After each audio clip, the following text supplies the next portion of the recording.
Samajwadi party से दीपक रंजन हमारे साथ बने हुए हैं। दीपक रंजन, डिप्टी स्पीकर पद के लिए नाम तो सामने ला दिया गया, अवधेश प्रसाद पर ही फाइनल हुआ है ना नाम? क्योंकि अभी तो हमारे पास सोर्सेस के हवाले से खबर है, पहले तो आप कंफर्म कर दीजिए। पूजा जी, देश की आस और उम्मीद समाजवादी पार्टी के राष्ट्रीय अध्यक्ष आदरणीय श्री अखिलेश यादव जी का जन्मदिन है। मैं आप सभी को उनके जन्मदिन की हार्दिक बधाई देता हूं और आदरणीय अखिलेश यादव जी को भी मैं आपके माध्यम से जन्मदिन की बधाई देता हूं।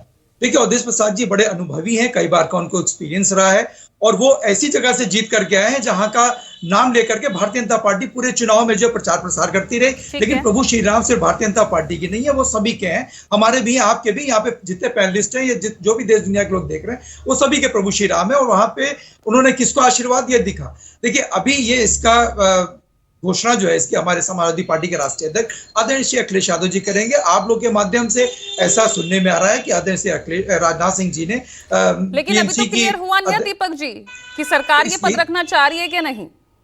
देखिए, अब 5 साल सरकार ने उपाध्यक्ष का पद नहीं दिया। 5 साल, पिछले 5 साल अभी हमारे धनंजय गिरी भाई कह रहे थे कि हमारे पास संख्या बल नहीं था। अरे संख्या बल कैसे, उपाध्यक्ष के लिए कौन से संख्या बल की आवश्यकता होती है? अब की बार तुम्हारे लिए संख्या बल है।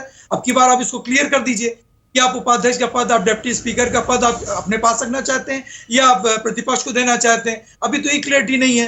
तो देखिए, जब चीजें क्लियर हो जाएंगी, क्योंकि अभी जो मेन ज्वलंत मुद्दा है, अभी देखिए जो रहा सवाल नीट के पेपर को लेकर के, मैं समझता हूं कि एनडीए की सरकार में एक परीक्षा मंत्री होना चाहिए जिसकी जिम्मेदारी ये सुनिश्चित की जाए कि ये एग्जाम से लेकर एग्जाम कंडक्ट कराने से लेकर के परीक्षा का परिणाम आने तक जवाबदेही जिम्मेदारी उस परीक्षा मंत्री की होगी। लेकिन जिम्मेदारी तो कोई लेते नहीं। देखिए, प्रतिपक्ष यही चाहता था कि एक सामूहिक वार्ता हो जाए पूजा जी इस पे, कि जिससे देश की दुनिया के लोग और जो नौजवान, जिन नौजवानों का भविष्य अधर में लटका हुआ है, उन नौजवानों को एक ये मैसेज चला जाए कि देखिए, समूचा सदन जो है वो आपके लिए, आपकी परेशानी को लेकर के वो सोच रहा है। ओके, तो एक सामूहिक वार्ता चाहते थे। अब आज की तारीख में पूजा जी, अगर आप बता दीजिए, अगर एनडीए की सरकार में कोई अगर डॉक्टर बनेगा तो क्या आप उससे इलाज कराना पसंद करेंगे?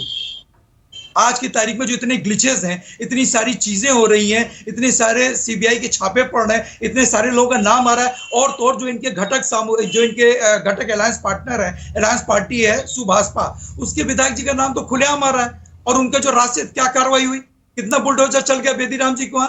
आप जैसे रिपोर्टर लोग पहुंच जा रहे हैं उनके घर, लेकिन अब तक एसटीएफ उनसे पूछताछ करने नहीं पहुंच पाए।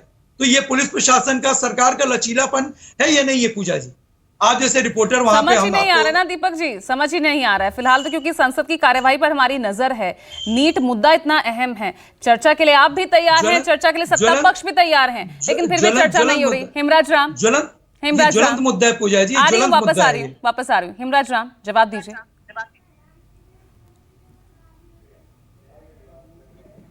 हिमराज जी, हाँ, सवाल फिर से बोलिए। भाई, चर्चा के लिए सब तैयार हैं, तो फिर चर्चा हो क्यों नहीं पा रही?